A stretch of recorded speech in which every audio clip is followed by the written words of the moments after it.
For several days, the lions just follow the herd, sizing up their options, choosing some suitable subjects, studying their movements, and their positions within the herd. Inevitably, the time comes to attack. One of the males and a lioness act as decoys. They chase random victims to fragment the herd. Unwittingly, the cubs get in the way, adding to the confusion, but they're at risk of being trampled. The second male and the remaining females attack the intended target.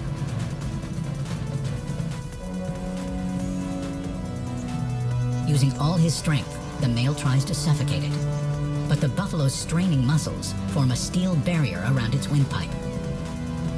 The lionesses do their part, trying to immobilize it by breaking its spine. Once he's down, he should be done. But suddenly, the buffalo herd returns to rescue their comrade. They confront the pride with their formidable armor. They don't give up. They lick the fallen animal to encourage him to stand, and form a barrier against the lions. Then, one of the buffalo challenges the predators. And behind, their fallen fellow tries to rise. As one charges again in front, the buffalo that just moments ago was surrounded by killers regains his footing and disappears into the herd. For once, nature is kind to the prey.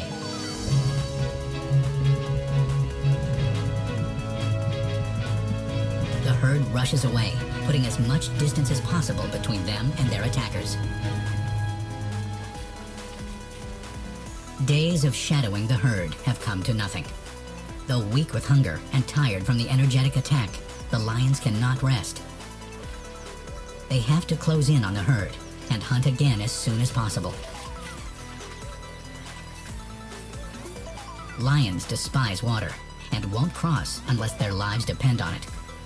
But they have no time to lose, and the cubs have to keep pace with the adults. Times are about to get harder. The lions are now approaching the edge of their 20-square-mile territory.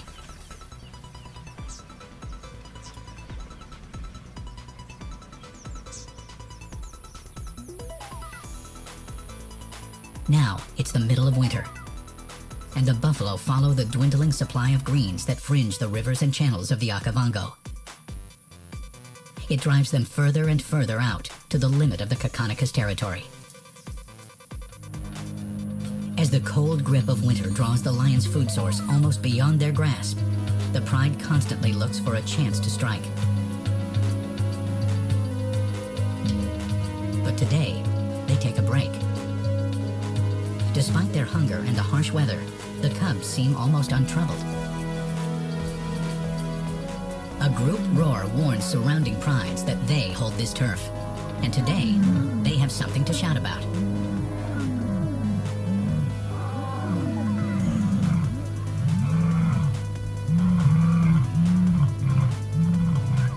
The five mothers take time to bond with their own cubs.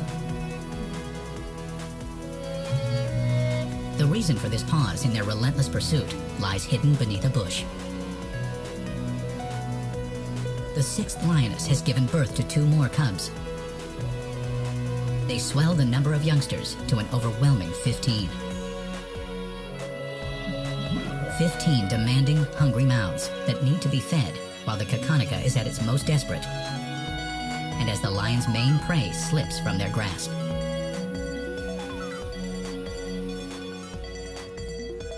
As the buffalo leave, the elephants come, forced here when the edges of the Okavango go dry.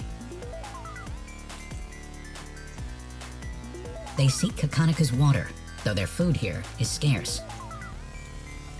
They are less fussy eaters than the buffalo, so they can make do with coarse grasses and reeds the buffalo leave behind. Trying to better their respective situations, the 2 species cross paths. One comes for the water. The other leaves to seek sweet grasses. And when the buffalo leave, the lions lose their main food source. Elephants aren't on the menu. At least, not yet.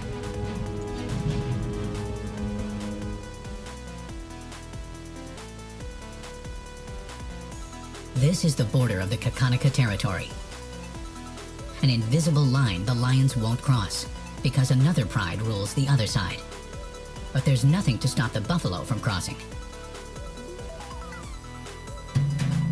Desperation drives the Kakanika pride to follow them over, trespassing into enemy territory. They don't get far before the locals spot them. A Kakanika female sizes up the situation. The lions forget their hunger for a while, as one of the Kakanika brothers prepares for a confrontation. The buffalo can graze in peace while the cats settle their differences. The Kakanikas make a stand, even though they are the intruders. The other pride is at a disadvantage.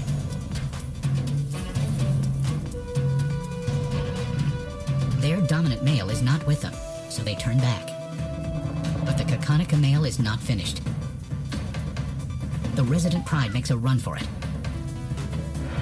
The Kakanika male is too powerful.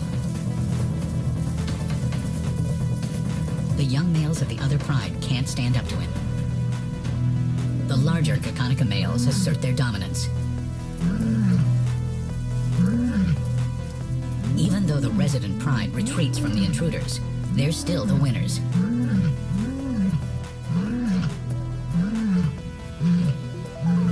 Because their territory has the buffalo herd. The Kakanika intruders amble back to their own turf. Despite all the posturing, the pride can't follow the buffalo. Moving their cubs into enemy territory would be too dangerous. As the lions return, the last of the buffalo leave the Kakanika area for the rest of the season. For the next 6 months, they'll share the land with breeding herds of elephants.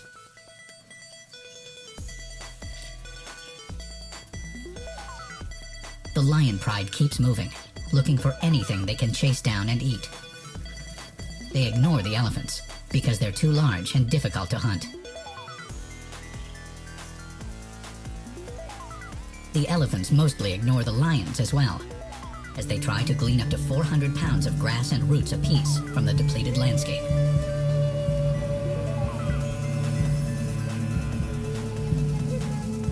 As the herd moves, mothers guard their youngest calves, small enough to be attacked by predators. The mothers dote on the babies for about 4 years. Then, they're on their own.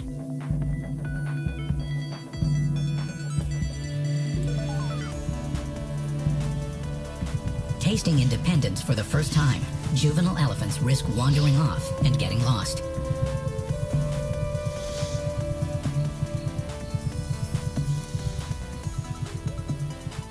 The hungry lions return to where the 6th lioness hid her cubs when she joined the others to search for food.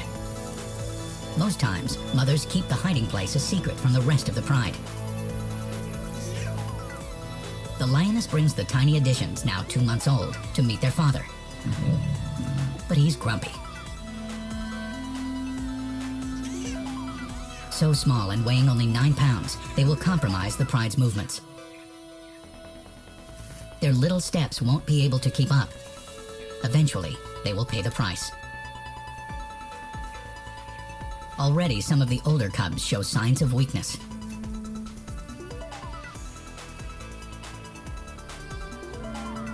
They can't rest for long.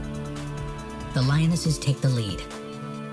The pride must travel far in search of food.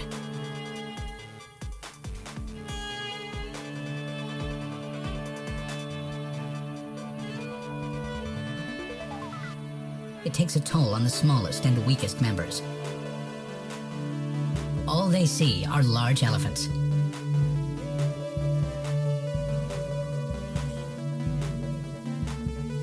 They start to look at them with interest. With nothing else to eat, perhaps it's time to reconsider. Too tired and weak to keep up with their mothers, the cubs remain together, waiting. They're on the brink of starvation. More than half of them have already died. Only the fittest will have a fighting chance, but without food, they'll have no chance at all. Their mother's return brings no joy, just some affection.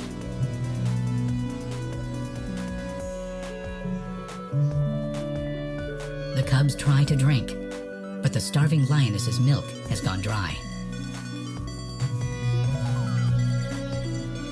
Without milk or meat, the cubs' days are numbered. When they move from mother to try to suckle, their desperate tugs irritate the lionesses.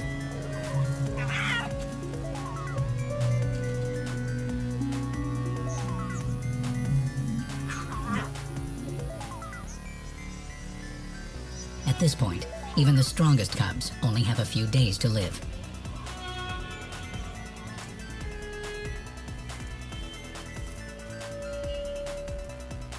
Weak, hungry, and thirsty, the cubs lie defeated.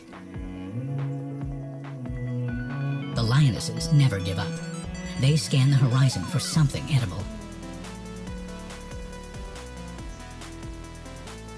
Nothing but elephants. Too large to hunt, and traveling in tight groups. But hunger calls. The pride must hunt new prey.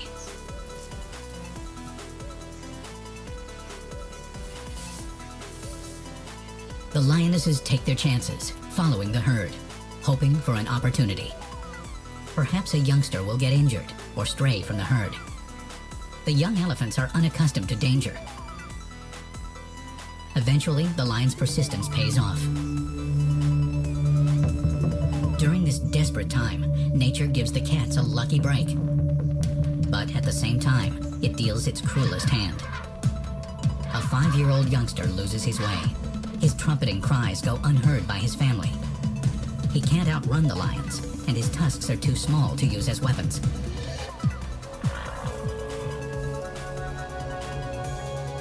The lionesses drive the 2-ton animal to the ground and hold him down.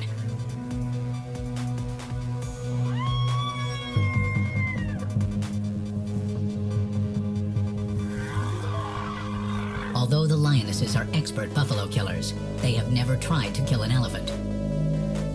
Their efforts are clumsy and ineffective.